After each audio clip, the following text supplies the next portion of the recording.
Salut Nomad. Thanks for joining us today for another edition of the virtual Nomad Talks. I'm Safia, one of the co-founders of Nomad Junkies. What do you think about when you're thinking of Taiwan, aside from all the stuff that you can buy at the dollar store with the Made in Taiwan tag? How about lush forests, natural hot springs, amazing beach towns, vibrant night markets? Yep, that's right. Taiwan is all of that and more. And to talk to us why this underrated country is the ultimate destination to travel and work after the pandemic, let's welcome our guest, Drew Sisera. Hello. Hi, Drew. How are you doing today? Thank you for having me. I am doing amazing. Couldn't be happier. How are you doing, Sally? I'm so happy to have you here. Thank you. I'm more than happy to be here as well. Very excited. So tell us, where are you at the moment? So right now, it's a funny story. I'm in a hotel. Most of the apartments in Taiwan, depending on where you are, don't really come with a Wi-Fi part of the apartment, which is something I wasn't used to. A lot of people end up purchasing data plans that hotspot to all their devices in their home. I wanted to make sure I had the best internet connection. So I rented a hotel just 10 minutes down the street from my house, and I'm in the hotel room right now. Wow, Taiwan. Honestly, it has to be one of the best revelation for me in terms of travel destination. I went there with zero expectation and it just blew me away. But I'm also curious about everyone watching us at the moment. So can you tell us in the comments below where you're at? And before we move on with Drew, can you tell me how's the sound? Can you hear me fine? How's the video? So just do thumbs up, thumbs down if you can hear me well. So Drew, you're here today to tell us about your Taiwan experience. So how long have you been here? Or there, actually, because I'm not there with you. But how long have you been there, and what visa did you apply for to get there? Yeah, great questions. I've been here since December. My flight was on, I believe it was December 6th or 7th, one of those days. So just coming up to 3 months now so far. It's been absolutely incredible. In fact, time feels like it's going by so quickly because I'm so busy either having fun or working or exploring different parts of the island. I came here luckily at perfect timing. With COVID and everything like that, my family's back in a lockdown, unfortunately, in Toronto, and a lot of the world is, but Taiwan has been handling it beautifully over here. So I applied for a working holiday visa, which is a one-year visa to work abroad and explore a different culture. And I chose Taiwan, and that will last until next year, December, or this year, technically, December. Wow. Isn't the working holiday visa such a great opportunity for Canadians between 18 and 35? I mean, I also did one in Australia, but I wish I knew earlier that with the working holiday visa, which if I'm just going to explain it for a second, it's an agreement between Canada and about 30 other countries in the world, where you can travel and work for up to 2 years. So you can basically work your way around the world. For those of you who want to have more information about the working holiday visa, I'll put a link in the comment, and you can find out about the cost, how to apply, and the various requirements. But let's get back to you, Drew. Yeah. Why did you choose to apply for a working holiday visa in Taiwan? I mean, the most obvious places normally are Australia and New Zealand. Had you ever been to Asia before? I have not. So first of all, in response to Australia, I saw pictures of spiders in Australia, and I just that was an immediate cross off the list. No, but really my interest came for Asia for two main reasons. After I studied in the University of Waterloo, that was about 5 years ago, I moved to Vancouver, and Vancouver has a rich Asian community, as you might know. I met a lot of people from China, Japan, Korea, a smaller amount from Taiwan, but hearing all of the stories of what life was like on the other side of the world really intrigued me and it fascinated me. My ethnicity and my background, it's all from Europe and Africa. So I have no family on that side of the world. And I thought that that would make it an even more enriching experience to get onto a piece of land that my family hasn't touched before. So that led me to Asia in general. Taiwan, mainly because I had a friend actually that I studied with in university back in Toronto, or Waterloo, pardon me, and she traveled to Vancouver as well, and we kind of always stayed in touch, and she's Taiwanese. So she put the idea in my mind after Vancouver. She's like, I'm going to go back to Taiwan, Drew. Would you ever consider? And I was like, oh my gosh, here I am listening to stories of different Asian countries. And that just seems like a sign. So I jumped on it, and I couldn't be more happy and grateful. I can imagine. So you had already done the move to Vancouver, but how did your family and friends react when you told them that you were going to work and travel alone halfway across the world in Taiwan? That's a great question. I've got 3 sisters, quite a large family. They weren't expecting it, that's for sure, especially from me. I'm the last person that they would think, my friends and family, to ever move to Asia, to be honest. Growing up, I had maybe like Chinese food or Asian cuisine 3 times a year, like max.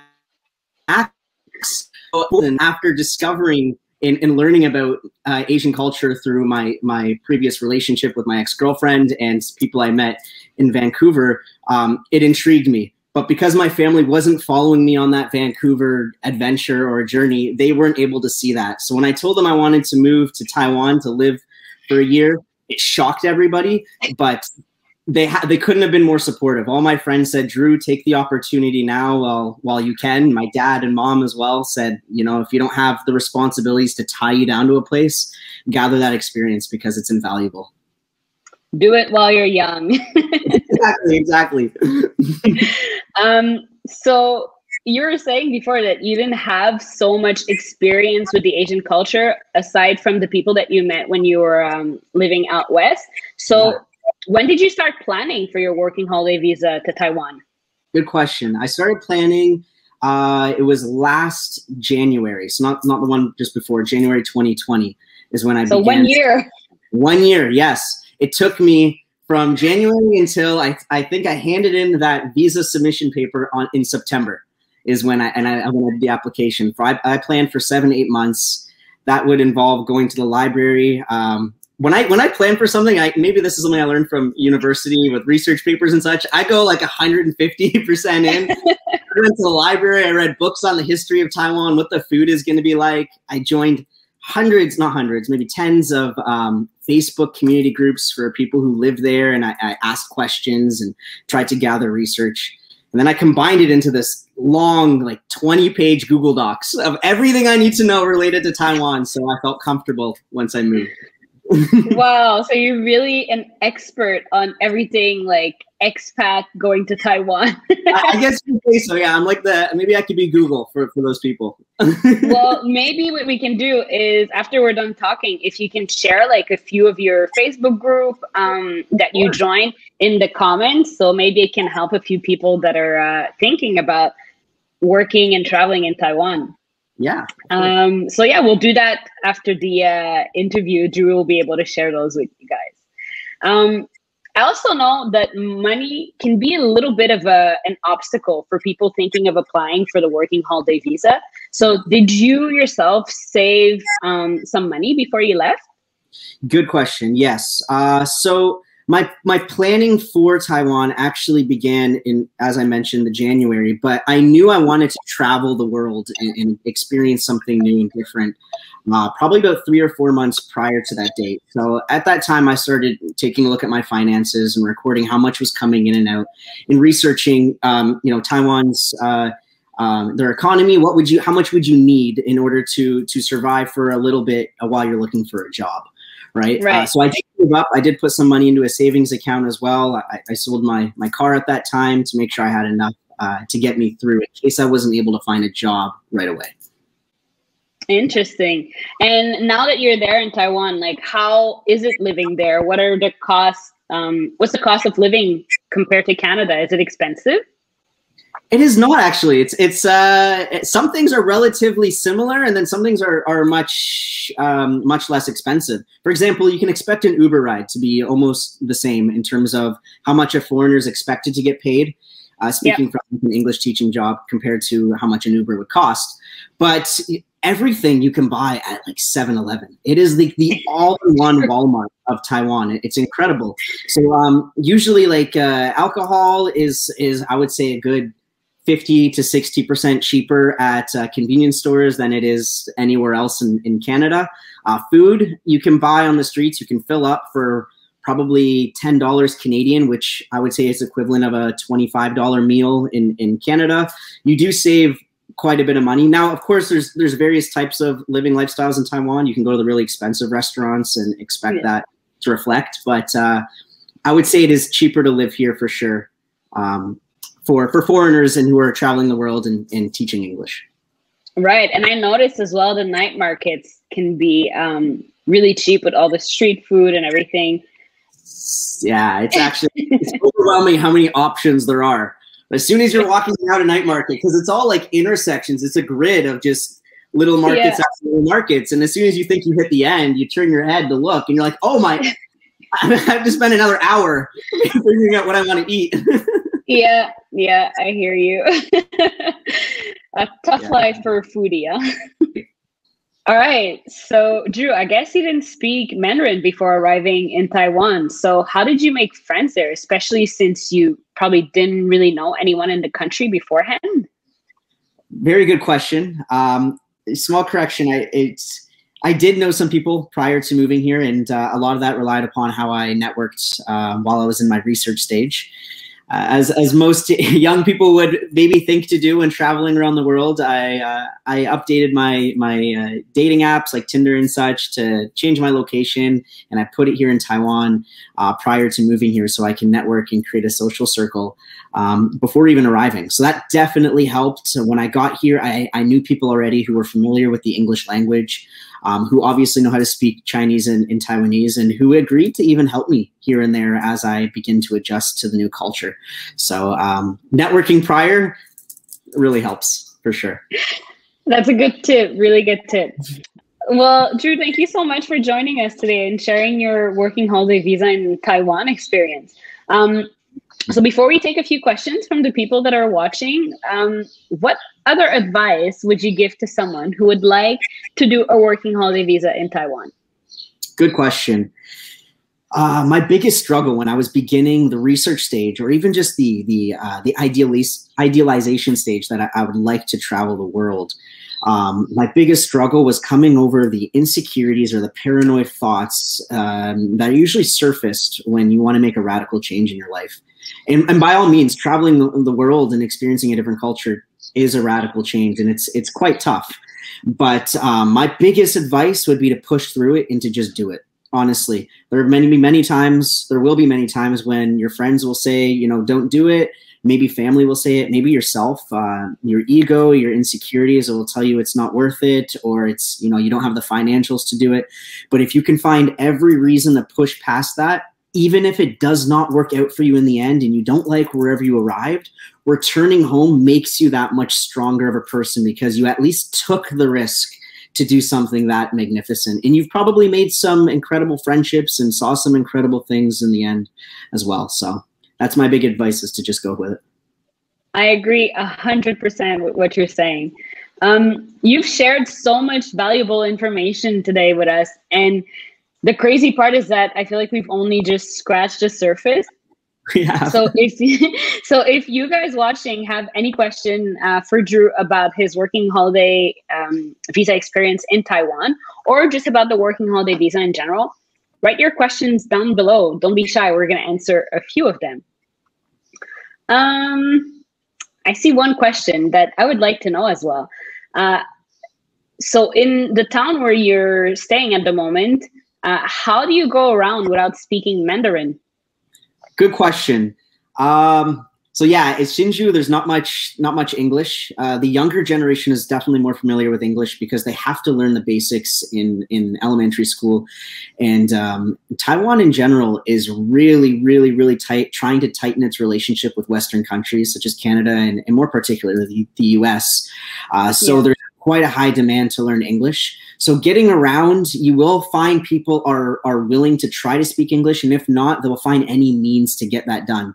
So for example, I was trying to order bubble tea just the other day, and the young woman who was working there didn't know any word of English. So she was looking around for her colleagues or any of her coworkers that would gladly help me who knew English. But in the end, she ended up pulling out her translator. She spoke Chinese into her translator, showed me the phone, and then even told me to take her phone so I could speak back. Getting around with basic English, just saying coffee, medium, and using your hands to show sizes is pretty easy. But again, if you can network and make friends. Makes sense. Makes sense. I see another interesting question. Someone is asking, what are the main differences between living in Taiwan versus living in Canada? Ooh.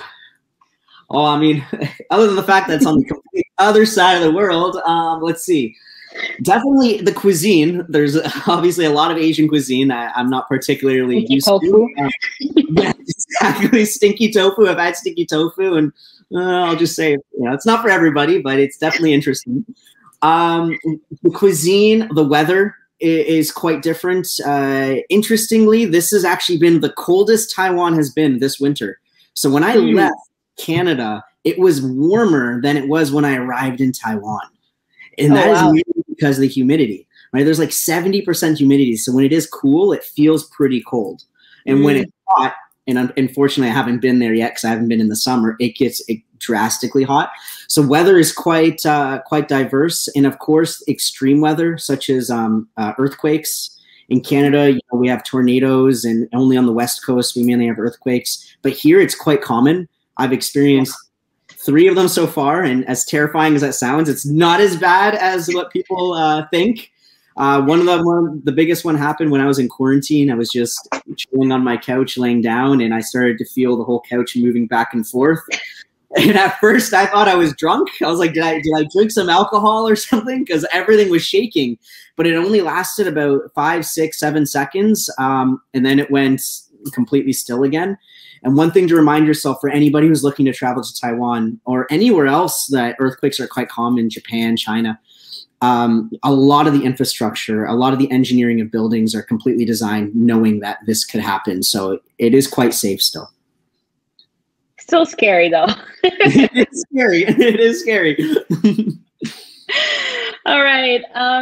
If we didn't have a chance to answer your question, don't worry, just leave it in the comments and we'll make sure to reply with to every single one of you, either Drew, myself, or someone from International Experience Canada, if you have any specific questions that you might have about the working holiday visa. So I think that traveling and working abroad after the pandemic is really a once-in-a-lifetime opportunity. So if you want more details on how to apply for every country, including Taiwan, where Drew is doing his working holiday visa, just go on the International Experience Canada website. Link is in the comments.